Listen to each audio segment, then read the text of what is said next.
Assalomu alaykum, hurmatli Xorazm viloyati prokurori Murodxon Ahmedov. Ma'lumki, siz bizni yaxshi taniysiz. Biz Hurriyat Zamon rasmiy kanali blogeri jurnalistiman. Ko'pgina qabullaringizga borganman, jarayonlarni yoritganman. Hozirgi kunda Toshkent shahrida faoliyatimni olib boryapman. Shuning uchun Xorazmda oldingizga borishga ilojim yo'q. Bugun menga bitta yoshi kattaroq ayol chiqdi. 1 yil oldin nevarasini ko'mishgan ekan. O'sha mozorga, o'zimizni Urganch shahridagi qabulingizga kimlardir boribdi ekanda, bir ayol borib, o'sha ayolni nevarasini qaytadan qazib olib, boshqa joyga ko'mishini so'rabdi. Bu ayol yig'layapti. Hozir mana zapisini ham qo'yib beraman, eshitishingiz mumkin. Bu qanaqa bedodlik deyapti. Musulmonchilikka shu to'g'ri keladimi? Qabristonni o'zi menga shu joyda ko'rsatgan. Mana shu joyga ko'masan, navarangga deb aytgan. Kimda ayb bo'lyapti? Mandami, ulardanmi degan gapni gapiryapti. Men o'zim to'g'risini eshitib juda hayron qoldim. Bu qanaqa musulmonchilikka to'g'ri kelmaydigan odat deyapman-da. Masalan, 1 yil bo'ldi u odam yotibdi. U bola yotibdi. O'zi kasal bo'lib vafot qilgan ekan. Bu yerda oila a'zolari bir tarafda uni qazdirib olib boshqa joyga ko'chirishga qarshilik qilishyapti. Qanaqadir bir fuqaro borib, "Mani ota-onamni o'rtasida begona yotmasin." Bu umuman bir mutlaqo mantiqqa sig'maydigan bir nima deydi, murojaatda sizga bo'lgan. Men o'ylaymanki, siz bu narsaga ruxsat bermaysiz. Siz musulmon deb o'ylayman. Siz musulmonchilik, mana o'zimizni musulmon diniy idoralar, ulamolarimiz ham bu narsani menimcha juda gunohligini aytishsa kerak. Mana shu bo'layotgan jarayonni albatta nazoratga olishingizni so'rayman sizdan. Fuqaro mana bu ayol bizga bugun chiqdi, yordam bering, ijtimoiy tarmoqlarda yoritib bering. Bu masalani qayerga borishni bilmayapman. Men u ayolga aytdim, organga bordingizmi, prokuraturaga bordingizmi, aytdingizmi bu masala bo'yicha desa, u umuman haq-huquqni ham bilmaydigan ayol ekan. Lekin qandaydir fuqarolar sizga borib, o'sha qabrni qazdirib, ichidagi o'likni olib boshqa joyga ko'mdirish, bu umuman O'zbekiston bo'yicha agar bu eshitsa, bilasizmi, musulmonlar qanday sochi tikka bo'ladi bu narsani eshitsa. Bizani Xorazmda men o'ylaymanki, bu narsa bo'lmaydi deb o'ylayman. Voобще bu uyat bu. Biz uchun uyat bu. Endi Xorazmda faqat mana shu narsa qoluvdi. O'likni 1 yildan keyin olib boshqa joyga, nima bu ota-onasidan qolgan yermi? Hammamiz ertaga o'lamiz. Hammamiz ertaga bu dunyoni tark etamiz. Hech kim yerni egasi emas. Yerni egasi faqat Allohdir.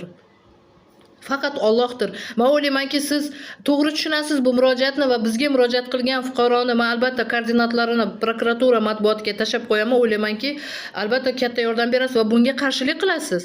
Bu umuman mutlaqo qonunga to'g'ri kelmaydigan ish bu. Birovni o'ligini olib boshqa joyga ko'mish.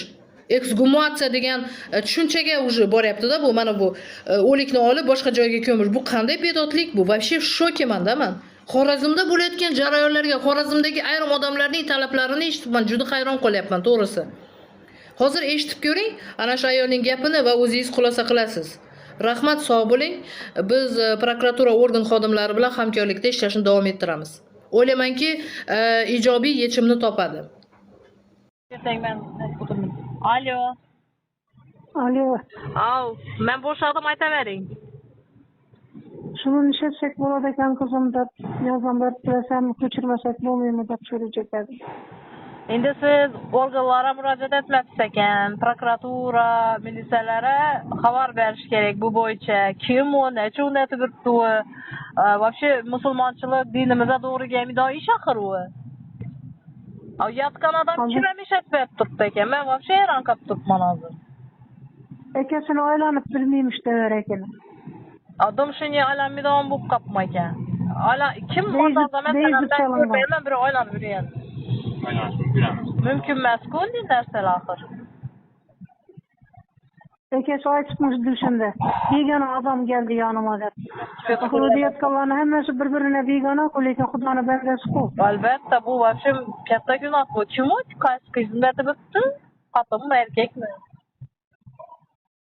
Akasi 1 yil burun o'lgan ekan. Kim demay aldirajak o'tiribdi demay.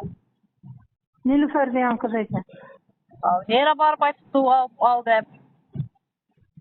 Shu Ahmonning yashirlarına borib aytibdi. Ahmonning yaxshi deyaveramiz-mi to'g'rigan odam? Ariza degan narsalar bo'ladi. Qonuniy. Luba borib aytgan ekan, biz ana shu birinchi borganda chaqirib Ben aytdım değmenler dedim. Mümkün Özünü mü? kıylanganı yeter Biz dedim. kanuni gömgenimiz lahır kağıtlarız. Bağmen meneseleri. Özleri joy görsekten koşular. Doğrusunu aytsam ayakımdan oldu 5 yaşar aktıkım. Yok, gömgende, eştin gepimi. Aşu aktıkınızı göme yatırganda, şu kabristan razılık bergenmi şöyle gömde baytkan mı? Özleri görsetken. Şundan hiç özleri göset bindi özlerinde koyup şunda.